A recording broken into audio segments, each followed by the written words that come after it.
거룩하신 하나님, 영원전 작정에 따라 저희들이 부르심을 받아 이 자리에 모였습니다. 거룩한 선언이 이미 선포되었고 때가 찬 경륜에 따라 주의 의지가 계시되었사오니 거룩함을 이루고 하나님께 더 가까이 접근하게 하셨고 저희 심정에 밝혀진 불이 하나님을 아는 바른 지식과 선함으로 가득 찬 빛을 내게 하시고 하나님과 교제를 이루어갈 때마다 거룩의 기반을 더욱 굳게 세워가게 하여 주시옵소서.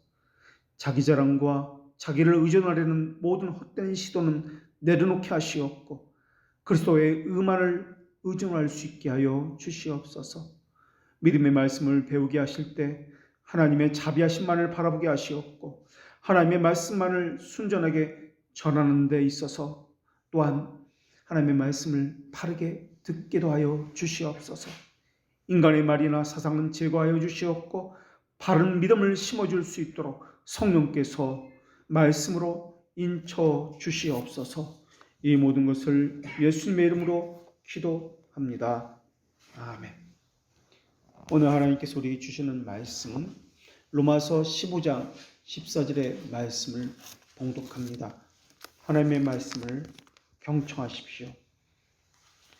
내 형제들아, 너희가 스스로 선함이 가득하고 모든 지식이 차서 능히 서로 권하는 자임을 나도 확신하노라. 아멘. 오늘 본문부터 로마서의 결론 부분이 시작됩니다. 이 결론 부분을 또 나누면은 처음에는 격려가 있고요. 그 다음에 로마 교인들에게 대한 인사가 있고 맨 마지막으로 최후 송용 부분으로 구성되어 있습니다. 우리가 이전에는 여러 교훈을 들었습니다. 책망이 있었고 교정이 있었고 교훈이 있었습니다. 그래서 우리는 로마 교회에 대해서 생각하기를 별것 없네, 우리와 비슷하네 라는 부정적인 이미지를 가지고 있었는지도 모르겠습니다. 그러나 책망이 있었고 교정이 있었다, 교훈이 있었다는 것은 로마 교회의 수준을 낮게 평가했다는 말이 아닙니다. 우리가 주일 예배 시에 교훈과 책망의 말씀을 함께 듣습니다. 그런 측면에서 보면 하나님의 말씀을 들을 때 양심이 찔리는 것과 교훈의 말씀을 듣고 회개의 삶과 돌이켜야 한다는 이러한 자극과 권면을 받는 것은 어쩌면 일상의 일이 됩니다. 로마서에 보면은 바울은 처음부터 로마 교회 신자들에 대해서 그들의 신앙을 칭찬하는 모습이 로마서 처음 1장 부분에 기록되어 있습니다. 그리고 로마 교회를 방문하게 된다면 정말로 기쁠 것이다 라는 이 기대감이 또한 1장에 표현되어 있습니다. 그 친밀감, 그 기대감, 그 간절함이 오늘 본문에서는 내 형제들아 라고 표현되어집니다. 아무나 내 형제들아 라고 표현할 수 없습니다. 내 형제라는 말은 동일한 믿음을 가진 이들에게, 동일한 주를 섬기고 있는 이들에게, 동일한 성령을 가진 이들에게 내 형제들아 라고 말할 수 있습니다. 그것은 그리스도에게 접붙여졌다라는 이것을 근거로 하는 말입니다. 또 오늘 본문에는 나는 확신하노라 라는 말씀을 덧붙이고 있습니다. 이 말보다 내 형제들아 라는 말을 더 잘 꾸며주는 말이 없는지도 모르겠습니다.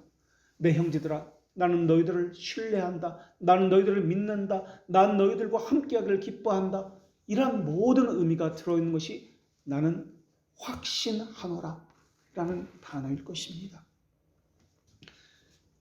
많은 사람들은 종교를 시대의 부산물이라고 생각하고 있습니다. 자기 필요에 의해서 종교가 생겨났다고 여기고 있습니다. 이런 마음 속에서는 나는 확신한다 라는 말을 할 수가 없을 것입니다. 어느 때나 어느 상황 속에서 변하지 않는 것이 확신이라는 단어입니다. 나의 필요에 의해서 또는 상황에 의해서라고 한다면 확신한다라는 말을 쓸 수가 없을 것입니다. 그때 때를 따라서 상황에 따라서 우리 믿음의 동기가 무엇인지 자신을 잘 갈피 살펴보아야 합니다. 정말 나는 무엇을 위해서 믿고 있습니까? 라고 물어야 합니다. 어떤 사람은 마음의 평안을 얻기 위해서 이 자리에 참석하는 사람도 있습니다.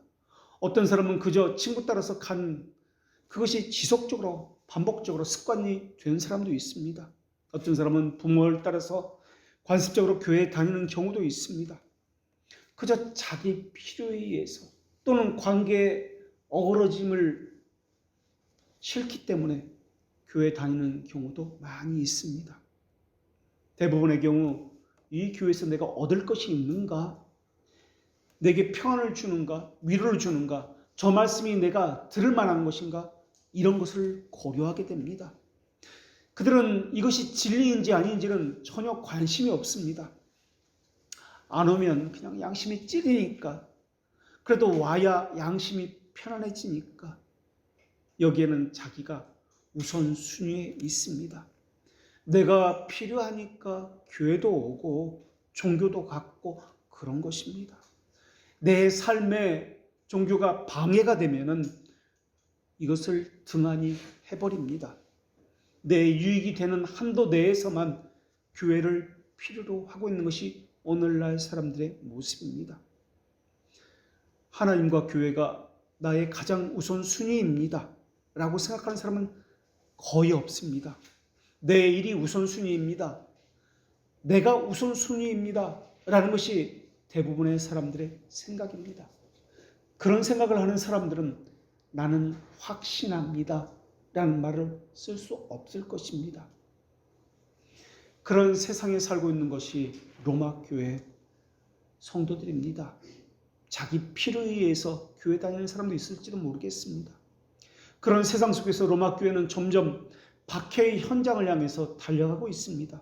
어쩌면 로마 교회에 있는 그 성도들 대부분이 순교의 자리에 서게 되는지도 모르겠습니다. 로마서의 끝을 맺어가는 이 시점에서 그 날은 점점 다가왔습니다. 그런 상황에서 그들은 나는 누구인가? 하나님 앞에서 스스로 대답을 해야 할지도 모르겠습니다. 그날이 오면 자기 필요에 의해서 교회를 다녔던 사람, 관습에 의해서 교회에 참여했던 사람, 그들은 나는 그리스도를 모릅니다 라고 부인하게 될 것입니다. 왜냐하면 그런 핍박의 상황은 자기 유익에 합당하지 않기 때문에 그렇습니다. 자기가 주인이기 때문에 그렇습니다. 주님이 주인이 아니고 꼭 그렇게 불이익을 당해서까지 교회에 다녀야 할까라고 생각하기 때문에 그렇습니다. 그런데 오늘 본문에 기록된 이 로마 교회는 신자들의 선함이 가득하다. 그리고 모든 지식이 넘친다라고 말씀하고 있습니다. 이 표현은 한마디로 로마 교회가 성숙한 모임이다 라는 것을 보여주고 있습니다. 선함이 가득하다는 이 말은 신약 성경에서 여기에 처음 나오는 그런 단어입니다. 그리스도인이 가져야 할 바른 이치, 마땅한 도리를 갖추고 있다라는 의미를 가지고 있는 것이 선함이 가득하다라는 말입니다. 가득하다는 것은 우리가 잘 알기로 충만하다, 성령이 충만하다는 의미를 가지고 있습니다. 성령이 충만하다는 것은 기름 탱크에 무슨 기름이 가득 차 있다 그런 개념이 아닙니다. 하나님의 말씀에 순종한다라는 개념이 성령 충만이라는 개념입니다. 성령의 열매라고 할 때 그 중에 하나가 선함입니다. 이 선함은 빛의 열매라고도 이야기합니다. 그리고 성령을 쫓아 행한다고 할 때, 또 빛의 자녀라고 할 때 그 특별한 그 열매가 선하다라는 열매입니다. 그리고 이 선하다는 것은 성품적으로 착하다라는 그런 의미도 있지만 그것보다도 진리다, 바른 것을 가졌다라는 그런 측면이 더 강합니다. 성령을 쫓아 행하는 것이나 빛의 자녀들처럼 행할 수 있는 것은 성령이 충만하기 때문에 그렇습니다. 또 이 말은 바른 지식을 가졌기 때문에 나올 수 있는 것입니다. 성령은 거짓의 영이 아니라 진리의 영이기 때문에 그렇습니다. 그래서 성령에게는 거짓된 것, 속이는 것, 사람의 고함물, 위선, 형식적인 것이 나올 수가 없습니다. 지식이 가득 찼다고 말씀하고 있습니다. 가득 찼다는 것도 역시 성령 충만과 같은 의미를 가지고 있습니다. 지식이 가득 찼다라는 이 단어는 혀의 교리나 머리의 교리를 말하고 있지 않습니다. 삶의 교리, 다시 말하면 순종의 전가를 의미하는 단어가 지식이 가득 찼다, 가득하다라는 뜻입니다. 지식이라는 것은 그노시스라는 단어입니다. 영지주의 할 때 이 지식도 그노시스라는 단어를 씁니다. 그런데 이 단어는 머리에 관한 아는 것에 관한 그것을 강조하는 단어가 아니라 실천적 행동에 강조를 둔 그러한 단어입니다. 어떤 것에 대해서 보고 듣고 조사하고 연구하고 경험하여 아는 것을 말할 때 이 단어를 사용합니다. 그러니까 들려지는 것을 그저 머리에 담아둔 그런 지식이 아닙니다. 앵무새처럼 보고 들은 것을 읊어내는 그런 지식이 아닙니다. 자기 몸으로 부딪혀서 연구하고 고민하고 살펴서 체득하여 얻은 지식, 그래서 신뢰하는 것과 순종하는 모든 것을 포함한 것을 이 지식이라고 이야기합니다. 모든 지식이 가득하다라는 말은 로마 교회 성도들의 신앙의 상태가 어떠한 것인지 잘 보여주는 단어입니다. 로마 교인들은 스스로 해야 할 것을 하고 있습니다. 그래서 그리스도인들이 갖추어야 할 두 가지, 바로 선함과 지식을 갖춘 사람들이 로마 교회 교인들입니다. 그리고 이 선함과 이 지식은 그 다음에 나오는 특별히 서로 권하는 능력과 관계를 맺고 있는 단어입니다. 그 지식을 가지고, 그 선함을 가지고 서로가 서로를 위로하고 격려하고 하나님을 향해 같이 가자고 권하고 있습니다. 물론 현실적으로 편을 가르고 분쟁하고 당을 지을 때도 있습니다. 그러나 한 발 뒤로 물러나서 보면은 이쪽이나 저쪽이나 하나님을 사랑하는 마음으로부터 나온 것이 그러한 갈등과 고민이라는 것을 우리가 알 수가 있습니다. 로마 교회는 이렇게 칭찬을 받고 있습니다. 지식이 가득합니다. 선함이 가득합니다.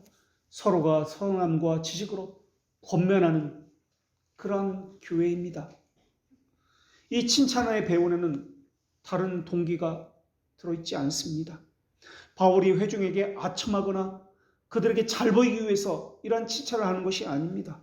어떤 보상을 기대하기 위해서 칭찬하는 것도 아닙니다. 그저 한 교회로서 바르게 되기를 바라면서 또 그들 가운데 진리를 향한 바른 지식이 있고 선함이 있고 바른 신앙의 삶을 살기를 원하는 그 간절함을 함께 담아서 이야기하고 있는 것입니다. 바울은 물론 성도들이 도덕적으로 완전하지 않다는 것도 알고 있습니다. 그러나 로마 교회는 선함이 가득합니다. 하나님을 아는 지식이 넘쳐납니다. 로마 교회 내에는 출신이 다른 두 부류의 사람들이 있었습니다. 유대인 출신이 있고 이방인 출신의 교인이 있습니다. 유대인 출신 로마 교회 교인은 이방인 출신 교인들에게 잘 권하고 있습니다. 가르치고 권면하고 넘어진 자를 일으켜주고 있습니다. 반대로 이방인들도 유대인들에게 권하고 가르치고 서로 사랑으로 하나가 되자고 격려하고 있습니다. 오늘 본문은 서로가 서로에게 권한다라는 개념이지 일방적으로 한쪽이 한쪽에게 권한다라고 말하고 있지 않다라는 것입니다. 사실 유대인들 측면에서만 우리가 한번 생각해 보겠습니다. 그들은 가르치는 사역이 자신들의 사명이라고 알고 있다라고 생각할 수 있습니다.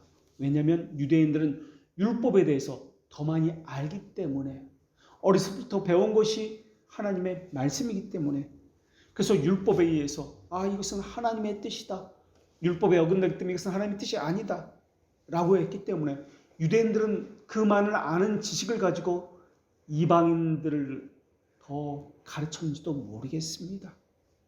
그래서 때로는 절기 문제와 음식 문제에 대해서 고집스러운 태도를 보였는지도 모르겠습니다. 그리고 이러한 태도는 오만함과 분열과 교만을 낳았을 것입니다. 이방인들 입장에서 보면은 자신들은 율법에 대해서 다소 지식이 부족하니까 유대인 형제들의 말이 맞다라고 하는 사람도 있을 것이고, 유대인들의 형제에 대해서 본능적으로 이것은 아닌 것 같은데 라고 거부한 사람도 있을 것입니다.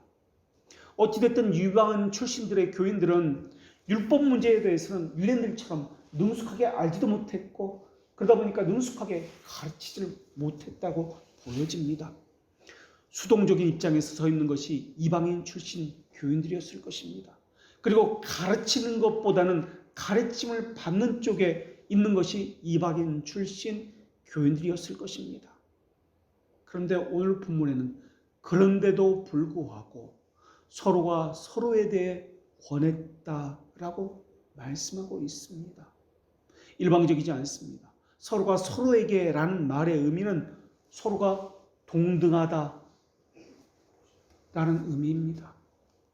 그런 의미에서 그들은 같은 지체다, 형제다 라고 불리는 것이 합당합니다.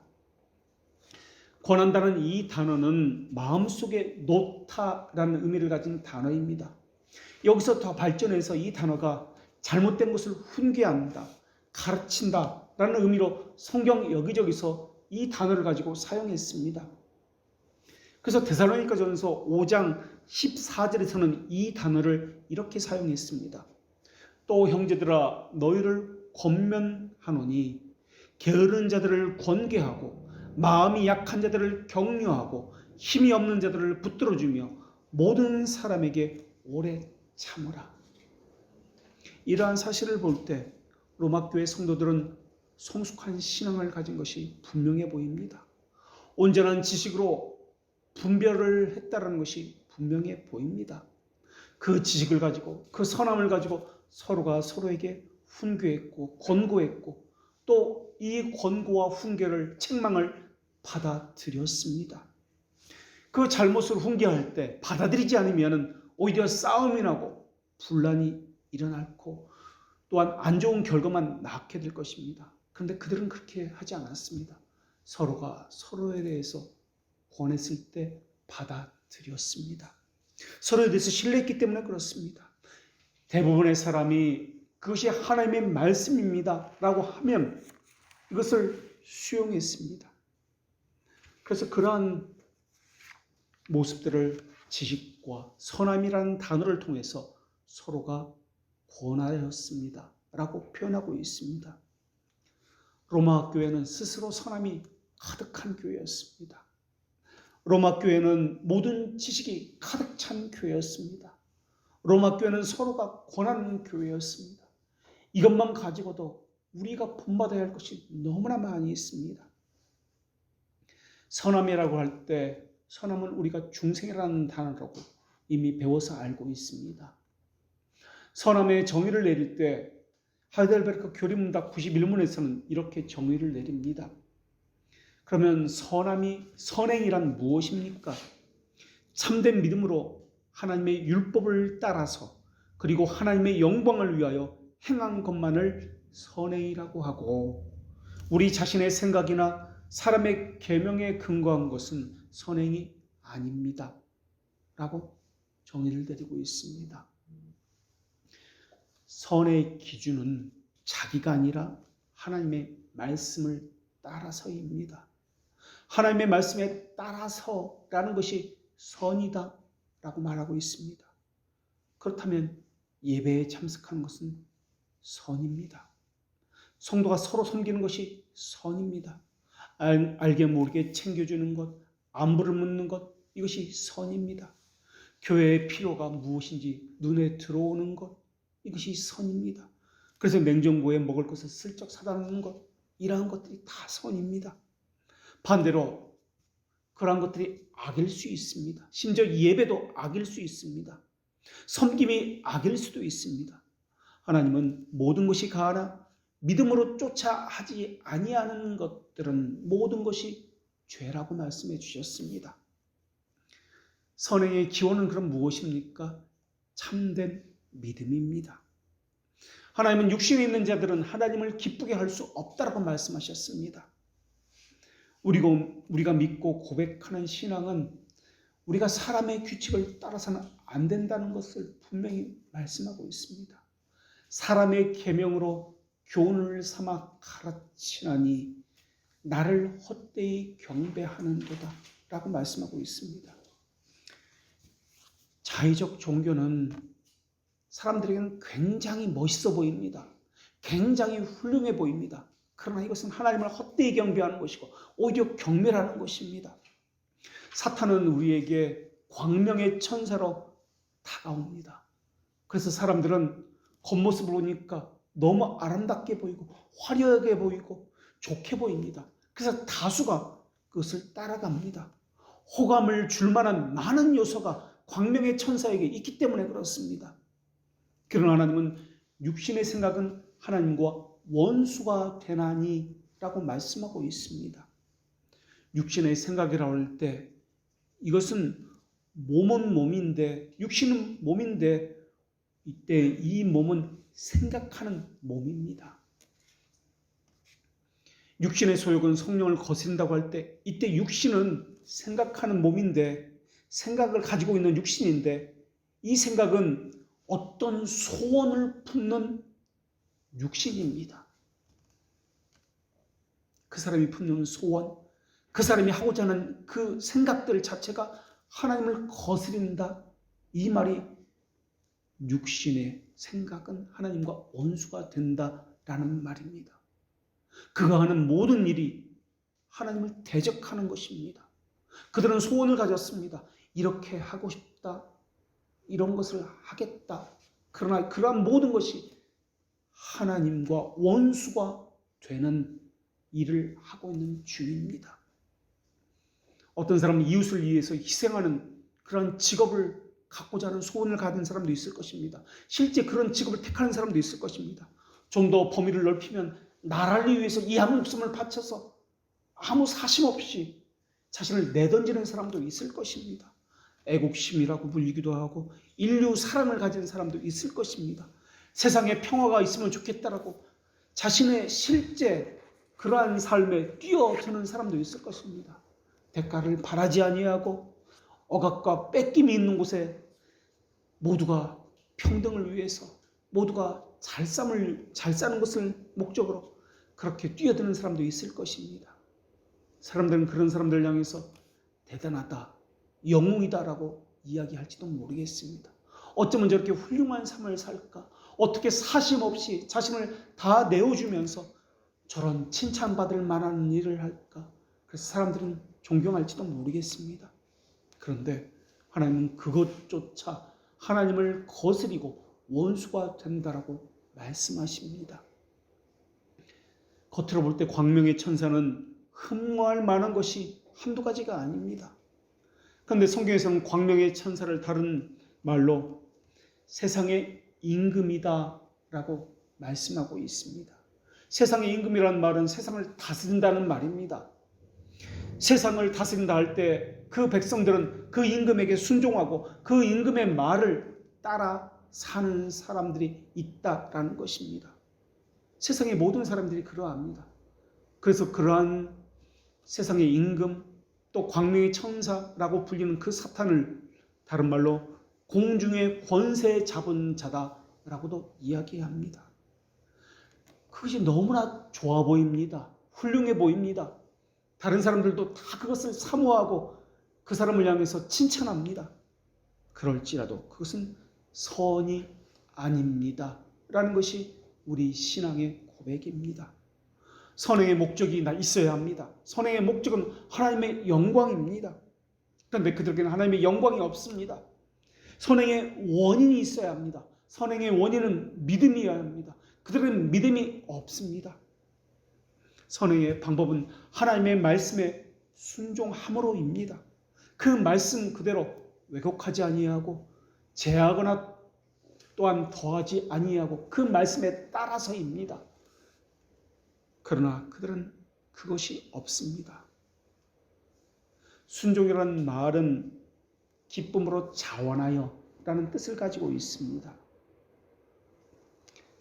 물론 그들은 자원하고 기쁨으로 그 일을 합니다. 그러나 그들에게는 결여된 많은 것들이 있습니다. 그들이 선이라고 말하고 있는 것은 그들의 기준에서 자기 보기의 선행입니다. 하나님 보시기에는 그것은 선행이 아닙니다.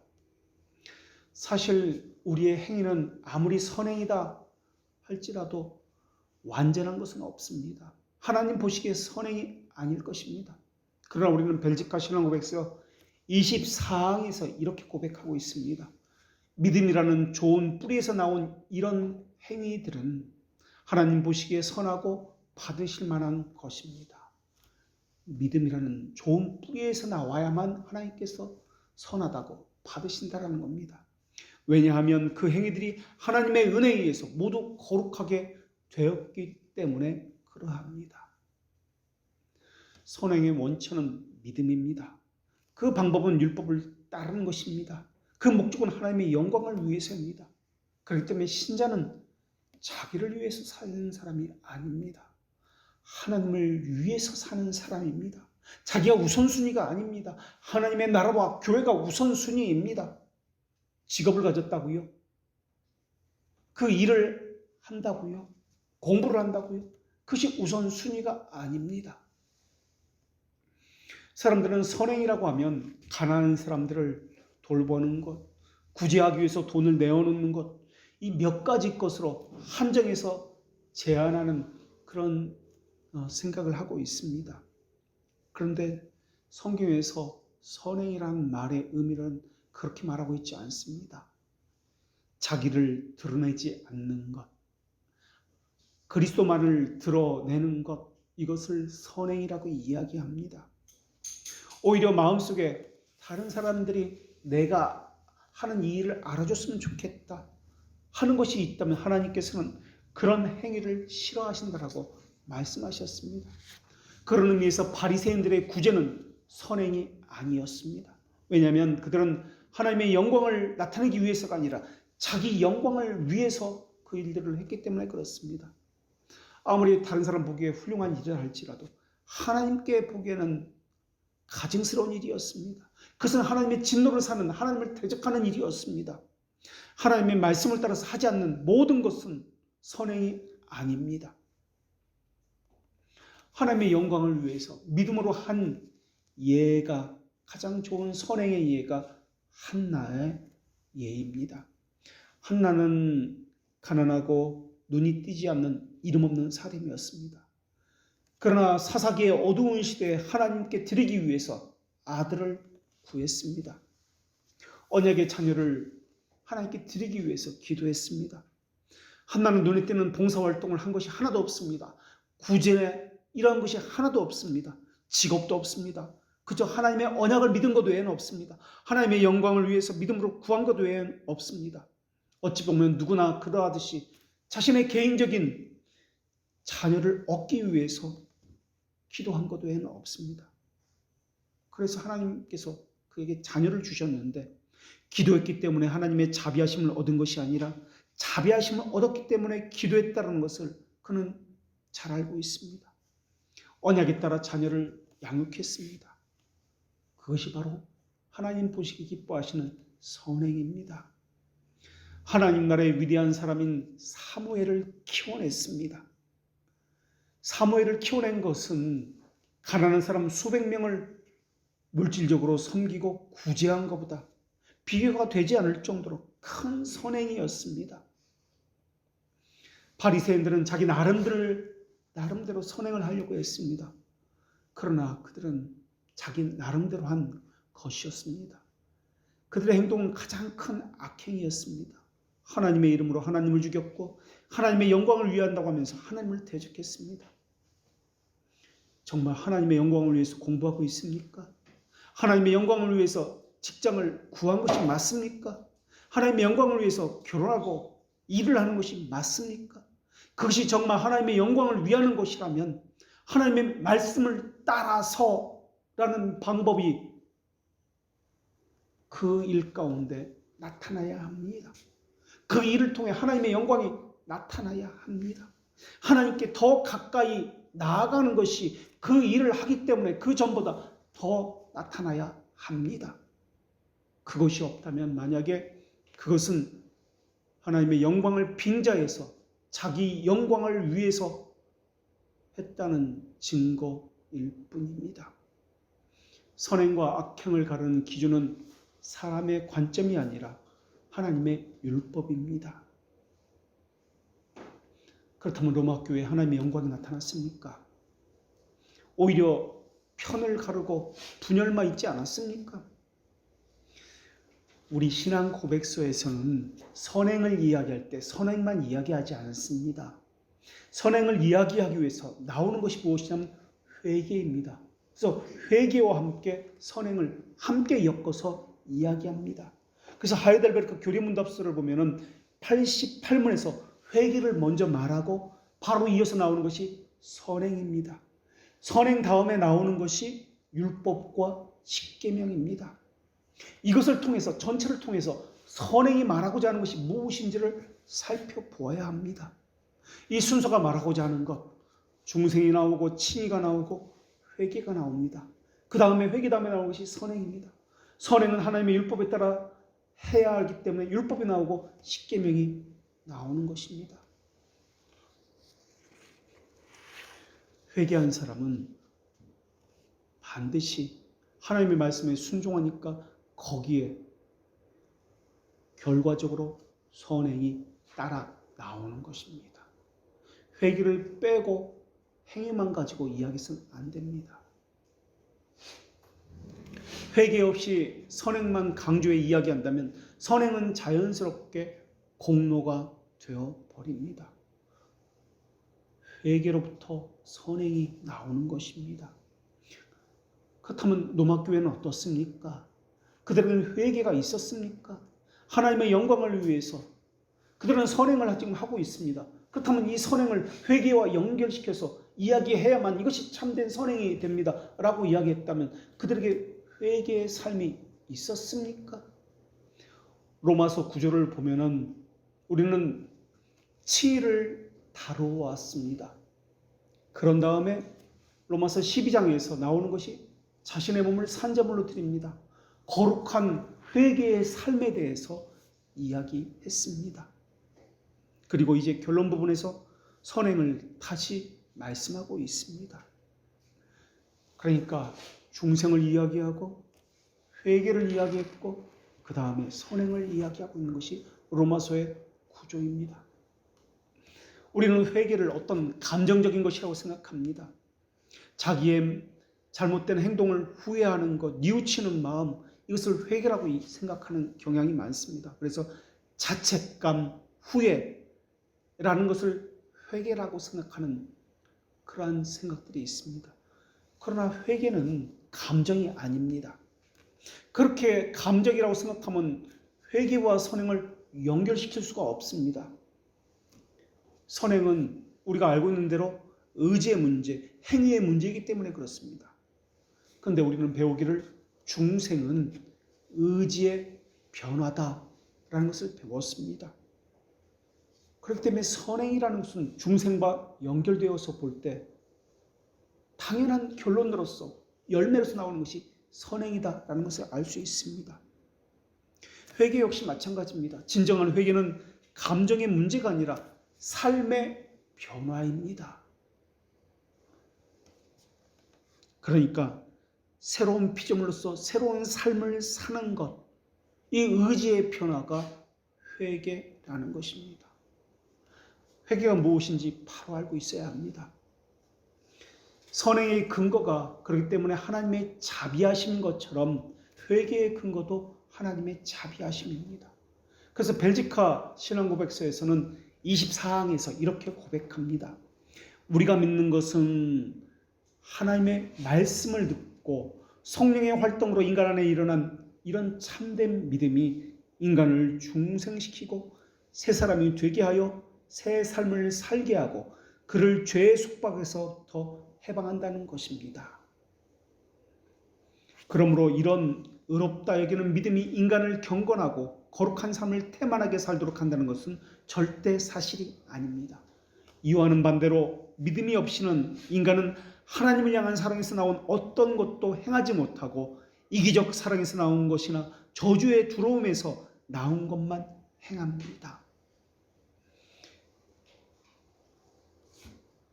성령께서 우리를 하나님의 자비하심으로 회심시킬 때 우리 심정 안에 믿음을 심어 주십니다.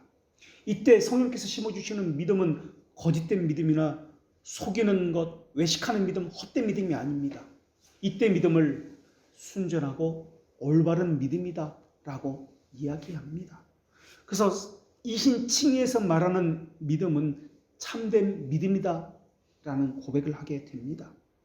이 믿음을 받으면, 참된 믿음, 올바른 믿음을 받게 되면 이 믿음은 거룩한 삶의 열매를 맺게 되어 있습니다. 그래서 거룩한 삶이라는 측면에서 볼 때 이 믿음을 향해서 거룩한 믿음이다 라고 이야기합니다. 그렇지 않으면, 거룩한 삶의 열매가 없으면 이러한 믿음에 대해서 이것을 헛된 믿음이다 라고 이야기합니다. 그러니까 로마 교회 성도들은 참된 믿음을 가졌다. 또 거룩한 삶의 선행의 결과를 볼 때 거룩한 믿음을 가졌다. 또 회개 측면에서 보면 회개의 믿음을 가졌다 라고 보는 것입니다. 그렇다면 참된 믿음은 어떻게 증명되는 것입니까? 다시 말하면 선행이라는 열매를 통해서 이것이 참된 믿음이라는 것을 증명할 수 있습니다. 우리는 믿음을 이신칭의를 배울 때 행위를 배제한다 라는 뜻으로 배웠습니다. 그러나 행위를 배제한다는 말은 거룩한 삶을 배제한다는 말은 아닙니다. 이신칭의는 행위를 배제한다는 뜻인데 이 말은 아무것도 하지 않는다는 말이 아니라 자기 자랑을 제거해낸다 라는 뜻입니다. 공로로서 이것을 제시하지 않는다라는 뜻입니다. 자기 자랑이 제거되지 않으면 나타나는 것은 교만, 높아진 마음입니다. 이때 나타나는 것이 분열과 당을 짓는 것이었습니다. 믿음은 중생의 저자이신 성령 하나님의 열심, 그분의 사역으로부터 시작됩니다. 성령께서 우리 안에 올바른 믿음을 심어 주셔야만 이 참된 믿음을 가진 상태에서만 참된 선행도 나올 수 있습니다. 그래서 믿음은 뇌나 혀에 머무는 것이 아니라 심정에 심겨지고 삶으로 나타나는 거룩한 삶을 살게 만듭니다. 이때 거룩이라는 것은 완전함을 이야기하지 않습니다. 회개의 삶을 이야기합니다. 참된 믿음의 결과가 거룩한 삶입니다. 거룩한 삶 자체가 믿음이라는 말이 아닙니다. 그래서 참된 믿음이 심정에 새겨졌다면 반드시 회개의 삶이 나타납니다. 자기가 자신의 죄에 대해서 깨닫지 못하는 것이 있다라고요? 물론 있을 수 있습니다. 그러나 참된 믿음이 심겨지면은 하나님께서는 자신의 죄에 대해서 깨닫게 하시고 자신의 비참함에 대해서 바르게 알게 하십니다. 사람은 이 땅에서 완성된 믿음을 가질 수가 없습니다. 완전한 삶을 살 수가 없습니다. 그래서 하나님께서는 그들을 격려하고 다시 돌이키게 하기 위해서 늘 말씀을 교회를 통해서 보내시고 먹게 하십니다. 그래서 성도가 서로에 대해서 권면해 주시고 위로해 주고 서로가 서로에 대해서 이끌어 주게 하는 것이 교회를 통해서 하시는 하나님의 성령님의 사역입니다. 로마 교회 성도는 지금 그것을 하고 있는 것입니다. 누군가가 엇나간 사람이 있습니다. 잘못 판단한 사람이 있습니다. 성도가 성도에게 이러할 때 서로가 서로에게 권면해주고 있습니다. 그것이 참된 교회의 모습입니다. 책망이 말하는 것, 권면의 말을 하는 것은 너무나 힘이 드는 것입니다. 귀찮은 것입니다. 그것을 잘해야 본전입니다. 오히려 욕을 먹지 않으면, 얼굴 붉히는 일이 없으면, 관계가 깨어지는 것이 없으면 그나마 다행입니다. 그런데도 불구하고 서로가 서로에 대해서 권면을 하고 있습니다. 왜냐하면 같은 지체요, 형제요, 주 안에서 함께 부르심을 받았기 때문에 그렇습니다. 믿음에 무슨 능력이 있는 것은 아닙니다. 믿음은 반드시 선택된 자에게만 임합니다. 그리스도의 말씀을 듣게 하는 것도 사람이 하는 것 아닙니다. 성령께서 역사하셔야만 이것은 사람이 말이 아니라 하나님의 말씀이구나 하고 듣게 되어집니다. 성령께서 역사하셨다면 그래서 반드시 자신의 죄에 대해서, 비참함에 대해서 깨달을 수밖에 없습니다. 그리고 그리스도의 의로우심을 수용하게 됩니다. 우리는 단지 전하는 자에 불과합니다. 성령께서 듣게 하거나 또한 변하지 않으면 우리의 전함은 그냥 아무런 능력이 나타나지 않습니다. 그러나 우리는 진리의 전달자로서 전해야 하는 사명을 가졌습니다. 선택된 자라면 우리가 전했을 때 자신의 삶에 적용하게 되어 있습니다. 그리스도의 순종을 말입니다. 참된 지식은 자신이 어떤 존재인지 바르게 아는 데 있습니다. 로마 교인들에게는 이것이 가득하였습니다. 그래서 신앙을 가졌다는 말은 그리스도의 의를 수용할 뿐만 아니라 그리스도의 순종의 전가를 받았기 때문에 그리스도의 삶의 말씀에 순종하며 그 말씀대로 따라 삽니다 라는 뜻을 가졌습니다. 그래서 거룩한 삶이 이 사람이 믿음이 있는 증거구나 라는 것을 알 수가 있습니다. 또 믿음의 결실인 선행을 통해서 내가 하나님의 자녀이구나, 영생을 받았구나 라는 것을 미루어 짐작해 볼 수 있습니다. 그래서 이 선행이라는 주제는 모든 신앙 고백서에서 아주 중요하게 다루는 그러한 주제입니다. 이 선행에 대한 잘못된 견해가 아르미우스주의이기 때문에 그렇습니다. 참된 믿음은 새 삶을 살게 합니다. 선행을 하게 합니다. 로마 교회 성도들은 지금 선행을 하며 모든 지식이 차서 서로 권면하고 있습니다. 이러한 모든 것은 칭의로부터 나온 것입니다. 하나님의 자비하심으로부터 나온 것입니다. 선행의 목적은 말씀드렸듯이 하나님의 영광을 위해서며 선행의 방법은 하나님의 말씀을 따라서입니다. 말씀을 변경하지 않습니다. 더하여, 제하여, 왜곡하여 사용하지 않습니다. 고함물을 내지도 않습니다. 성령께서 우리 안에 믿음을 심어주시고 믿음의 불을 밝히는 것, 믿음의 올바름을 밝히는 것, 킨들한다. 이 촛불을 킨다 라는 것을 중생이라고도 이야기합니다. 이 중생이라는 말을 웨스트민스터 신앙고백서에서는 효과적 부르심이다 라고 이야기하고, 웨스트민스터 대교리 문답과 소기리 문답에서는 이것을 연합이다 라는 말로 사용합니다. 그러니까 중생이라는 말이나 연합이라는 말이나 효과적 부르심이라는 말은 다 같은 말이다 라는 것을 알 수 있습니다. 효과적 부르심은 성령 하나님께서 우리 안에 그리스도의 구속 사역을 적용시키기 위해서 믿음을 불러 일으킴으로 시작됩니다. 참된 믿음이 우리에게 심겨졌다면 이것은 하나님께서 행하신 결과이지 인간의 노력이나 행위의 결과가 아닙니다. 참된 믿음을 가진 자는 복음이 들려질 때 확신을 가지게 됩니다. 이 확신을 가진다는 말은 믿음을 선물로 받으면 의심이 없다라는 말이 아닙니다. 걱정에 공경을 받지 않는다라는 말이 아닙니다. 계속되는 내적인 불안과 내적 투쟁과 양심의 동요가 있습니다. 내일은 무엇을 먹지? 염려하기도 합니다.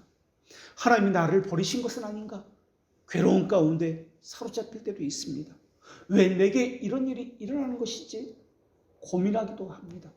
그러나 성도는 견인, 교리를 통해서 하나님의 아버지 되심을 다시 한번 확인하게 될 것입니다. 견인, 교리, 믿음의 교리를 생각할 때 사람들은 시간 안에서만 이것을 바라봅니다.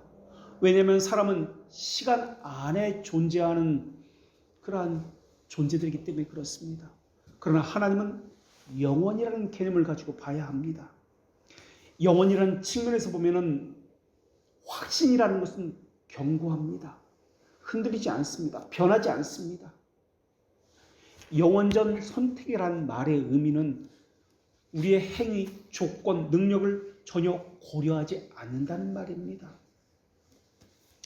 우리 심정에 남아있는 육체의 잔재가 계속해서 잠자고 있는 불신앙을 공격하고 의심을 불러일으키고 불안과 염려와 걱정을 불러일으킵니다.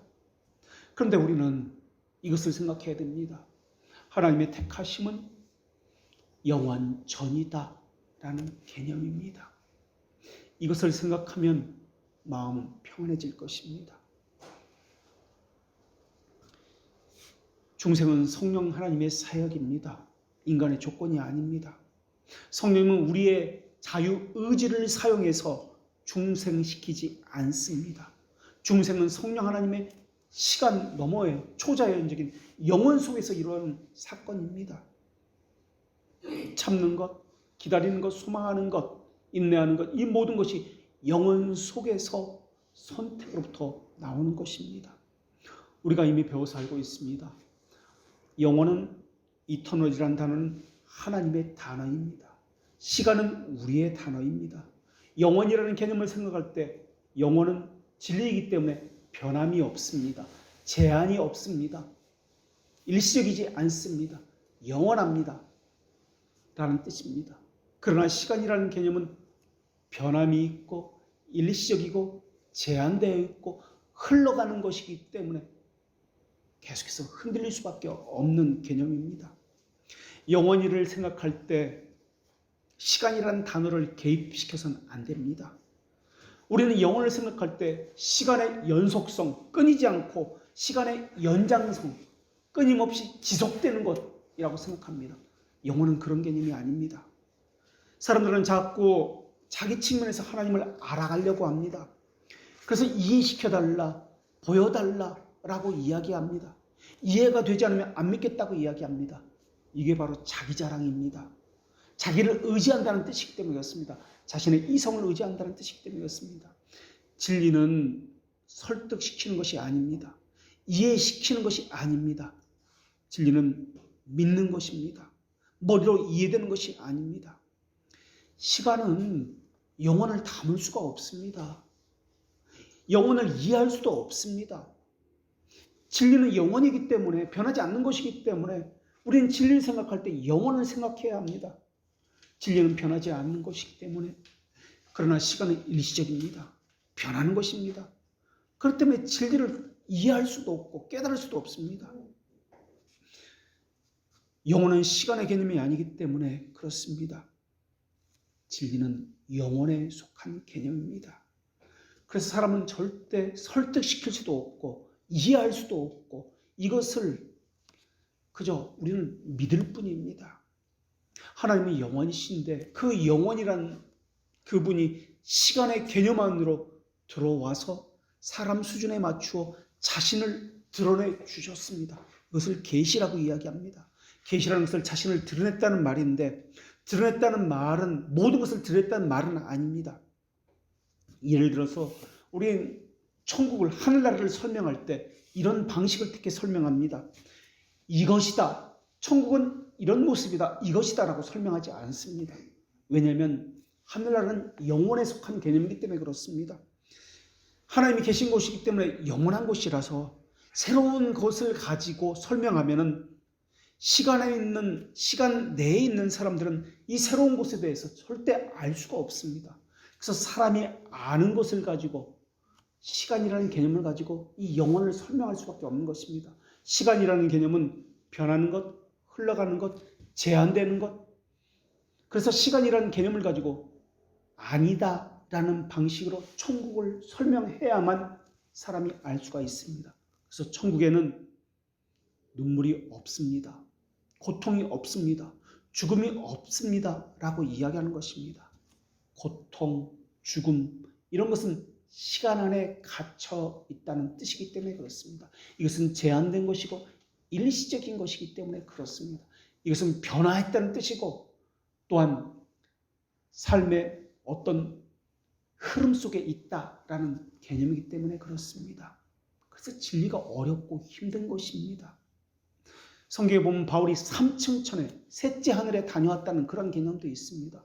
우리는 배우기를 하늘이, 첫째 하늘은 우리가 보는 하늘이 있고 둘째 하늘은 그 우주 공간에 하늘이 있고 셋째 하늘은 우주 공간 너무 저 멀리 끝에 무언가 어떤 장소적인 개념으로 이렇게 생각합니다. 성경을 그렇게 생각하면 안 됩니다. 3층 천이라고 이야기하는 셋째 하늘이라는 이 개념은 영원이라는 개념입니다.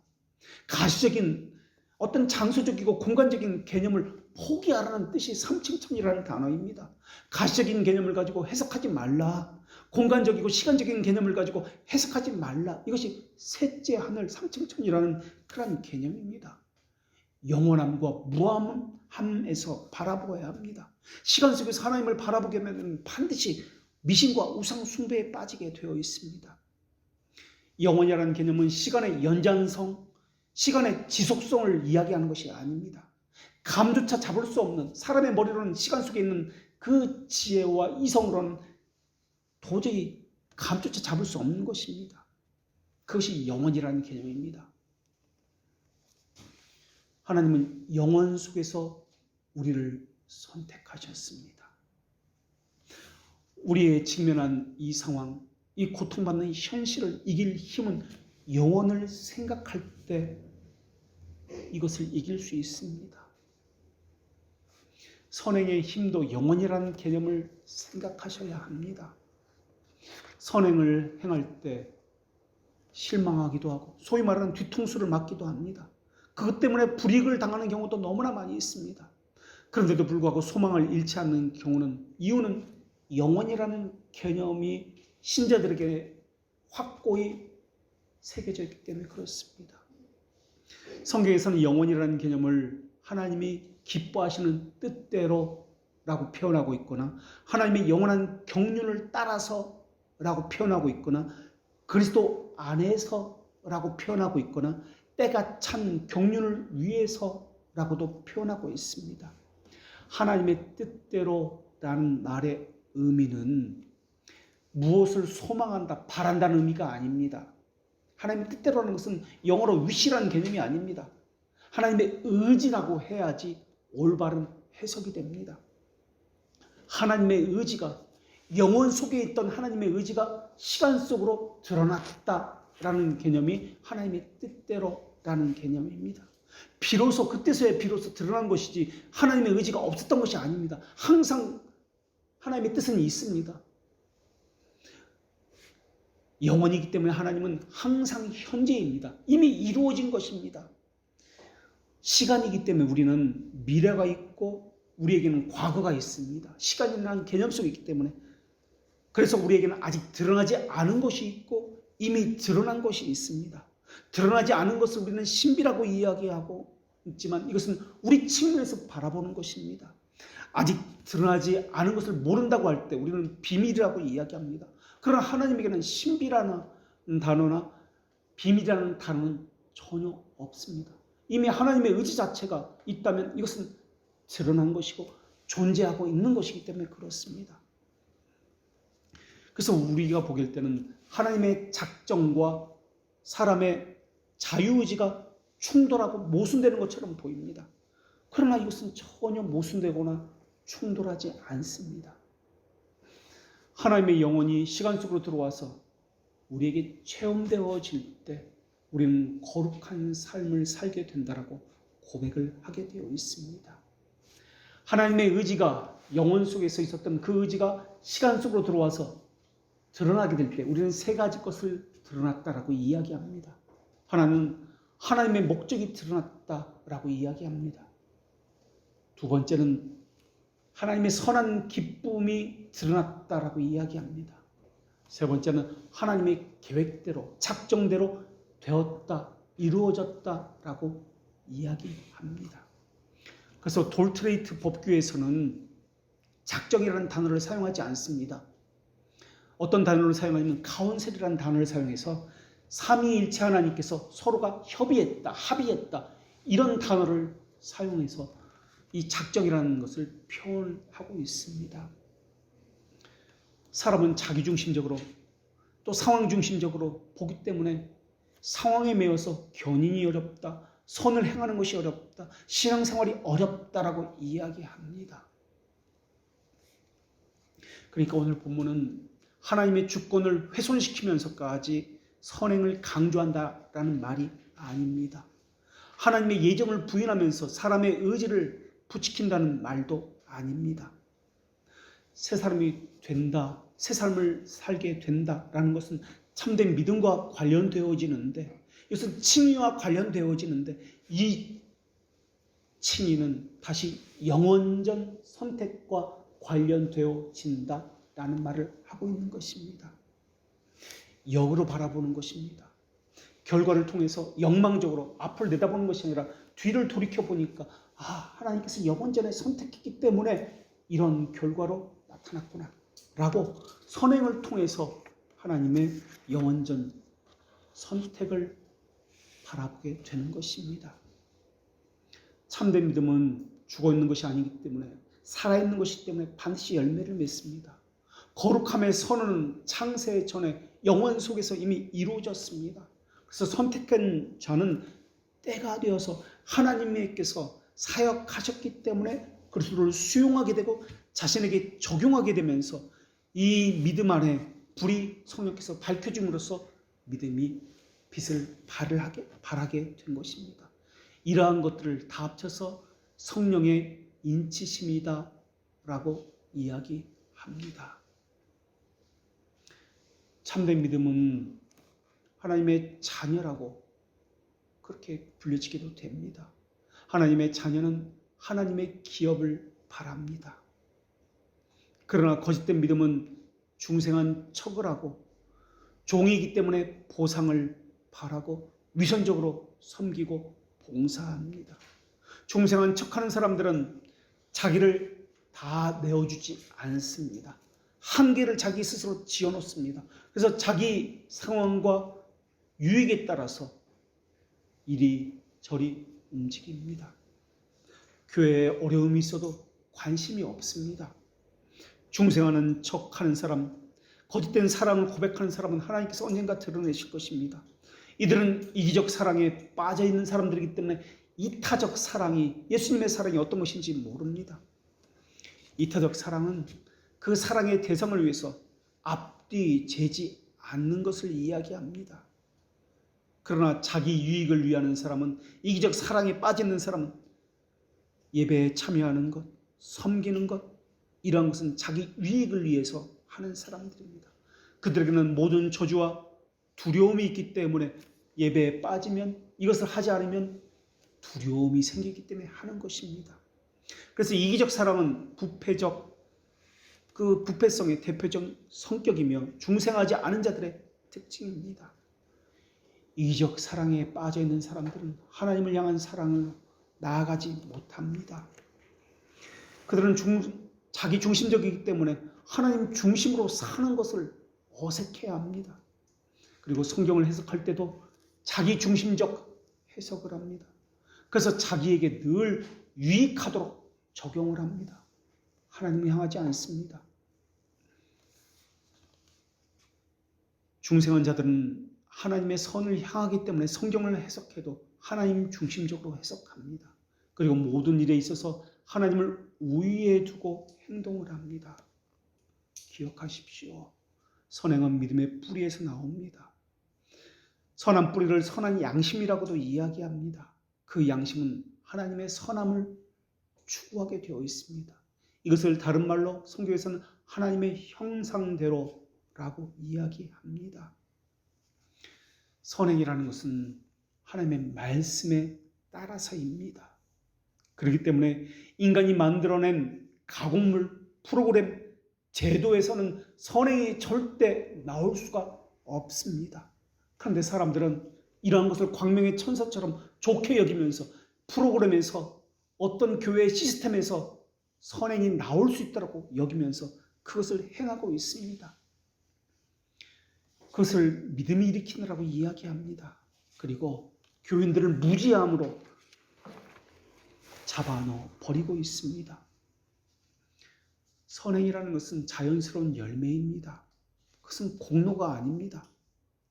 신자의 삶의 땅에서 청지기와 하나님의 것을 관리하는 관리자의 삶입니다. 그래서 신자는 항상 창조자를 인식하면서 하나님의 목적을 고려하는 삶을 삽니다. 일을 해도 마찬가지고, 가정일을 해도 마찬가지고, 공부를 해도 마찬가지입니다. 그렇기 때문에 하나님이 주신 선물에 대해서 지나친 관심을 두지 않습니다. 오히려 그것을 위탁받은 것으로 여기고 하나님의 소유를 인정하는 삶을 삽니다. 자기 것으로 여겨서 그것을 움켜쥐지 않습니다. 청직이라는 말의 개념은 자발적인 종됨을 의지합니다. 이것은 창조주에 관한 것이고 영혼에 관한 것을 이야기합니다. 우리가 행하는 것은 자발적인 선행이지 대가를 바라본 종의 선행이 아닙니다. 자녀는 그저 기업을 바라봅니다. 그러나 종은 보상을 바랍니다. 로마교회 교인들은 자발적으로 지금 서로에게 권하고 있고 마음으로 자녀로서 보상을 바라지 않은 채 교회를 굳건히 세워가고 있습니다. 잘 되기를 바라는 마음에서, 정말 잘 되기를 바라는 마음에서, 제발 깨닫기를 바라는 마음에서 서로가 서로에게 말씀으로 권면하고 있습니다. 그러나 아무리 사람이 진심을 다해서 권면한다 할지라도 믿음이 있는 곳에서만 권면과 책망이 적용되고 효과가 있을 뿐입니다. 기도하겠습니다. 하나님, 선행을 하는 것이나 우리 가운데 무슨 일이 일어나는 것이나 거절당하는 것이나 수용하는 것이나 모든 것이 사랑의 행위에 의존된 것이 아니라 하나님의 뜻에만 의존된다는 것을 배웠습니다. 로마교회 성도들이 서로가 서로에게 권면하고 위로하기를 기뻐한 것처럼 저희들도 내 형제들아 하면서 지식과 선함으로 가득 차서 서로가 서로를 품을 수 있게 하여 주시옵고 권면하게 하여 주시옵고 하고자 하시는 자를 긍휼히 여기시고 하고자 하시는 자를 완악하게 하시는 주님만을 바라보고 하나님의 긍휼을 소망하게 하여 주시옵소서. 저희의 마음과 뜻이 온전히 하나님을 향하게 하여 주시옵고 이것은 혀와 머리에 관한 것이 아니라 심정과 의지에 관한 것임을 알게 하여 주시옵고 또한 간절한 호소요 간구라는 것이 성령께서 주시는 역사에 의해서 저희 심정에 인쳐진다는 것 또한 알게 하여 주시옵소서. 이 시간 하나님의 말씀 앞에 저희들 섰습니다. 이 말씀이 어떤 이에게는 믿음이 있기 때문에 받아들여졌으며 어떤 이에게는 이것은 귀찮은 훈계요 우리를 불편하는 것이라고 받아들이지 아니하였을 것입니다. 부디 원하옵기는 이곳에 있는 모든 이들과 또한 저희 교회에 속한 모든 이들이 그리고 한국교회에 속한 모든 주님의 백성들이 하나님의 권면을 바르게 받을 수 있는 귀와 심정도 갖출 수 있게 하여 주시옵소서. 이 모든 것을 예수님의 이름으로 기도합니다. 아멘.